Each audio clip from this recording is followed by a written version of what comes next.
So today I'll be discussing a very important topic, that is dog bite.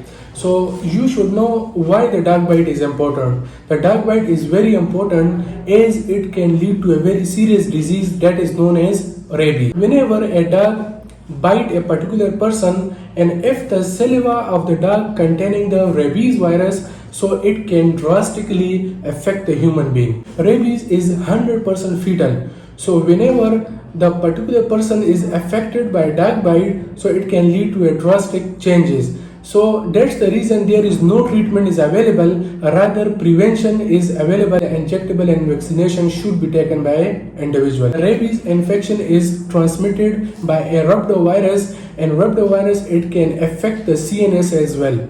Now what is the pathogenesis? A particular dog bite a person, and if the saliva of a dog containing rabies virus, so that rabies virus can reach to brain via nerve ending, and it can lead to a serious complications in an individual. Which are the animals saliva containing the rabies virus? So there are certain animals. It include the dog, cats, skunk, monkeys, cattle and horses. But it is being reported that the most common type is dog bite. Usually 80 to 90% cases of rabies, it is mainly affected by dog bite. Now what are the incubation period of infection? So that is mostly 14 days. Now how you can identify if someone is affected by dog bite? So there are certain symptoms. What are the symptoms? It is broadly categorized into two types, that is local symptoms and that is systemic symptoms.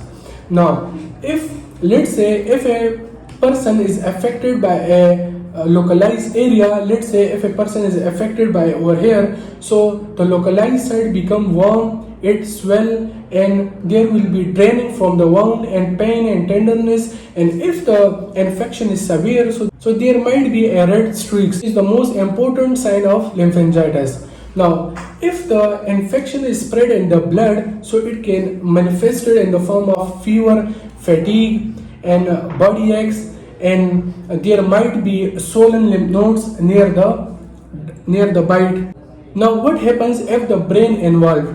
So whenever a dog bite a particular person, so if the saliva contain rabies virus, so that rabies virus incorporated in the skin of an affected person and it reached to the brain via nerve ending. It is being reported that almost 15 days to 6 years it could take by the rabies virus in order to reach the brain. That's the reason, say if a person is affected by rabies virus today, so there might be a chance of getting infection after years and years. Now let's talk about the W.H.O classification of dog bite exposure. There are major three categories: category 1, category 2 and category 3. Now if I say category 1, and category 1 of dog bite, there is licks on intact skin, or thereby touching or feeding the animals. Like कुत्ते ने चाट लिया है, या अगर आपने किसी कुत्ते को खाना खिलाया, at that very circumstances you should not give any vaccine, you should not give any immunoglobulins to the patient. And that condition you have to care about the wound care. You have to wash the wound with normal saline or soap for 15 to 20 minutes. It is very important, the time duration is very important. You have to wash the wound with normal saline for 15 to 20 minutes. Now another question is why you are taking such time for the cleanness in the wound. The reason is, if you see the rabies virus, it is covered by an envelope. Soon as when you wash the wound, so the envelope become dissolved and it get inactivated. In such scenario, the rabies virus become destroyed. So in category 1, there is no such treatment required. Only wound care is important, and you should not give vaccines, you should not give immunoglobulin. In category 2, there is minor scratches, abrasions, but there is without oozing of blood. Means कुत्ते ने नाखून मारा है और वहां से blood नहीं निकला. So if there is no oozing of blood, so in that condition you have to give you have to clean the wound with normal saline. Additionally, you have to give the rabies vaccine, but there is no need of immunoglobulin. Now let's talk about rabies vaccination. There are three types of rabies vaccination. The first is human diploid cell vaccine, purified chick embryo cell vaccine. The third is purified vero cell rabies vaccine. The most common type of vaccine that is used in our setup, that is human diploid cell vaccine.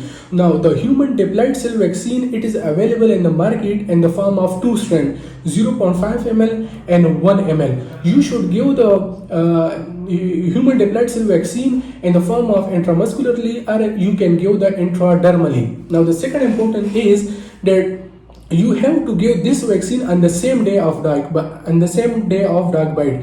Say if a patient is affected today by dog bite, then and the same day you have to give the vaccines. Now preferably if in the succeeding days of the human diploid cell vaccine, it is important that you should give the same brand of vaccine. But by any means, if there is not availability of the same vaccine, if a person is living in a remote area and the same vaccine is not available, so in the same brand, so in that scenario you can shift the brand, but the most preferably it is important that you should give the same brand vaccine in the succeeding days of this vaccine. Now, the human diploid cell vaccine, preferably it is being noted that you have to give it in a deltoid region, or you have to give it in the anterolateral aspect of thigh intramuscularly.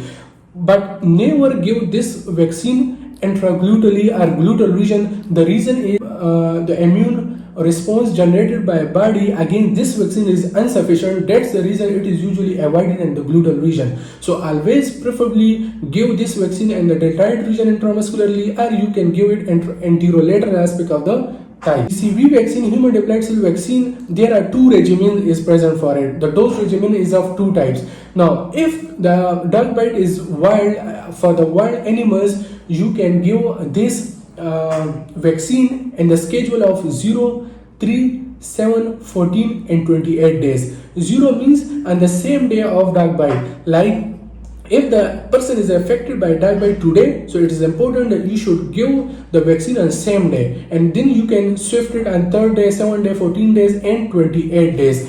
But if the pit dog, if there is pit dog, if there is no wild animals, in that scenario you can skip the 14 and 28 days. You have to give the vaccine on 0 day, on the same day, 3 day and 7 days, and after that you will observe the dog. If the dog is asymptomatic, then there is no need of giving vaccine in the 14 days and 28 days. But if the dog becomes symptomatic, then at that condition you have to give 2 additional vaccine as well.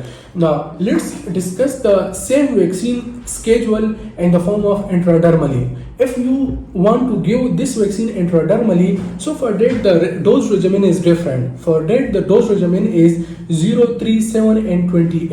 But on the same day you have to give 2 injections. Most of the countries follow the IM schedule of the HDCV vaccine. In category 3 there is contamination of mucous membrane with the saliva of the dog, or if there is multiple site involvement, or if there is involvement of head region, as there is increased blood supply over here, so in that scenario we are considered is in category 3. Now in category 3 you have to give the wound care. You have to wash the wound with normal saline for 15 minutes.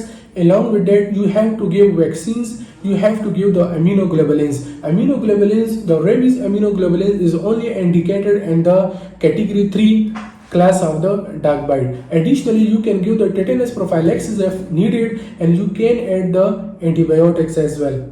Now let's discuss the anti-rabies immunoglobulin. If I talk about anti-rabies immunoglobulin, there are 2 types of it, that is human rabies immunoglobulin and equine rabies immunoglobulin. So human rabies immunoglobulin dose is 20 IU per kg. Say if a patient weight is 10 kg, so you have to give the 200 IU for the patient. The important is you have to give the immunoglobulin on the same day by which day the patient is affected. It is prepared from humans and it have no side effects. There is no anaphylactic reaction of it, but the only drawback is it is costly. In most of the government setup, we usually follow the human rabies immunoglobulin pattern, while in another hand the equine rabies immunoglobulin is present. The dose is 40 IU per kg, and the advantage of this is that it is cheaper, and it is we get it from horse. But the skin test is very important if you give the equine rabies immunoglobulin. So the immunoglobulin pattern is you have to give it 2 by 3rd around the wound and 1 by 3rd it should be given contralaterally.